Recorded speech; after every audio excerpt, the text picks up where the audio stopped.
Hello, welcome to Campaign Chronicles here on France 24, and I'm joined here in the studio for that by Florence Villeminot. Hi, Catherine. Thanks for coming to see us. Now, you've got some news about what's going on down on the farm. Absolutely. Well, yesterday, 7 candidates were in Montpellier. Now, they were supposed to be addressing agricultural issues, but many were more worried about who wasn't there, namely Jean-Luc Mélenchon, and our reporter Luc Brown tells us more.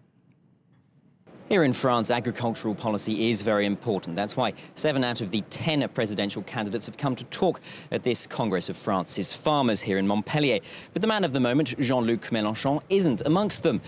The far-left candidate is seeing his polls rising compared to his rivals. But François Hollande, the socialist, doesn't yet see him as a threat. Jean-Luc Mélenchon's rise doesn't worry you? What's important for me is to win the presidential election. I'm not in a competition for the first round. That exists with the number of candidates on the left. What I want is to allow the French to turn the page on the past 5 years. Now, François Hollande may insist that he's not changing his campaign, but for the environmentalist candidate, Eva Joly, he is a real threat. He's stealing many of her voters. She is now finally taking the fight to Jean-Luc Mélenchon. Mr. Mélenchon gives the crowds a dream. His solutions are from the past. His revolution isn't serious. Jean-Luc Mélenchon's harshest words have been reserved for the far-right candidate, Marine Le Pen. Indeed, their rivalry is now getting personal. He's got to stop thinking about me because it's becoming an obsession. Jean-Luc Mélenchon has been the surprise of this campaign so far. His rivals don't seem to have worked out how exactly to counter him, and that is going to be one of the keys as the election enters the final stages. And so there are surprisingly few articles in the papers then about the conference that was organised yesterday by the National Farmers Union. That's right. It's kind of a funny thing. It's, you know, most of the candidates were there, but there's very little in the French press about it. There is, however, one article in Le Parisien, which is very factual. It says that 7 of the 10 candidates showed up. So we just saw that Jean-Luc Mélenchon wasn't there. Neither was Nathalie Arthaud or Philippe Poutou. So the far left decided to boycott the event. Now the others had 15 minutes on the clock to speak to the crowd, and Le Parisien likens it to an oral exam. And according to Le Parisien, the Green candidate, Eva Joly, she was actually pretty warmly welcomed, which is kind of surprising for an event focused on farmers and agriculture, whereas Marine Le Pen was booed, so it's quite the surprise. But Le Figaro also briefly mentions the event yesterday, and unsurprisingly, they say that the big winner was Nicolas Sarkozy. They say that he won the clapping contest, especially when he said that environmental laws should be made more flexible. There's an interesting piece in the business daily Les Echos, which focuses on the audience that the candidates were addressing. It takes a closer look at the importance of rural France and especially the farmer vote in this presidential election. And according to Les Echos, it's a world that's changing. It's a very complex world that has where all the different layers of society are represented, be it, you know, unemployed, young people, immigrants. So, you know, a lot more than just farmers. But yesterday, the candidates weren't addressing rural France in general. They were really just addressing the farmers. So it's interesting that the farmer vote is really, you know, something that the candidates are trying to woo. Yeah, very interesting, especially for people from other countries who don't have this agriculture-heavy economy like France does. We can get more now on exactly why the candidates are so keen to attract this farmer vote, as we're calling it, from Jim Shields, who's Professor of French Politics and Head of French Studies at Aston University in Birmingham in the UK. Thanks for being with us, Professor Shields. Now, firstly, in the UK, we've heard people talking about the squeezed middle, small businesses, families. Here in France, lots of focus on the farmers. Why is that?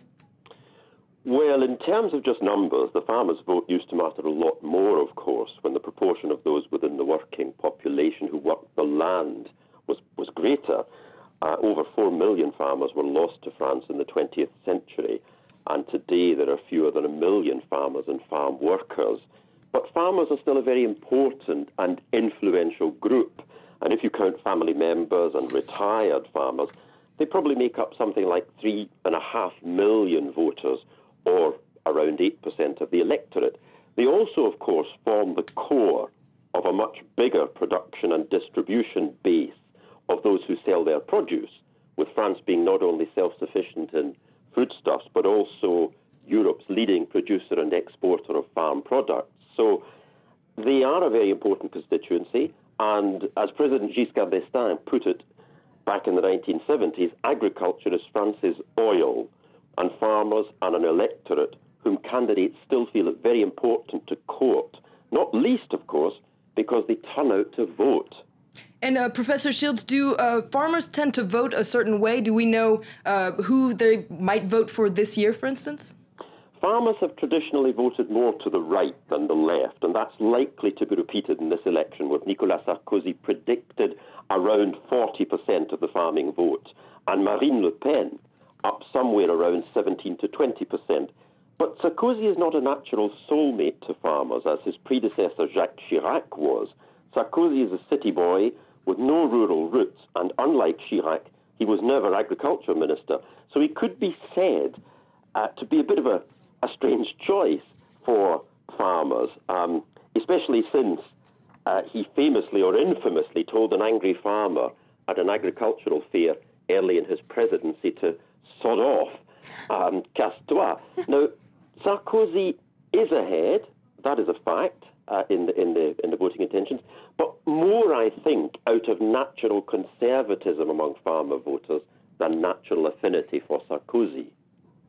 Absolutely. Well, thanks very much, Professor Jim Shields from Aston University, Birmingham in Great Britain there. Well, in other political news today then, there's one photo that keeps coming back, and it's that city boy that Professor Shields mentioned just then. Absolutely. It's a very beaming Nicolas Sarkozy. He's all smiles, and it's a photo of him on the campaign trail that's in Le Parisien. We're going to take a look at it right now. Now, he has good reasons to be happy because a lot of opinion polls are putting him in a good position for the election. Some are even putting him ahead of his main rival, François Hollande. Now, that photo is also in Le Figaro, which says that the candidate president is very happy indeed. Oh, happy days for President Sarkozy. Thanks very much, Florence Villeminot. And that wraps up Campaign Chronicles here on France 24 for now. And that is it from us for this news section of the day. But do stay tuned. Tom Burgess-Watson will be with you very shortly for some more news and headlines here on France 24.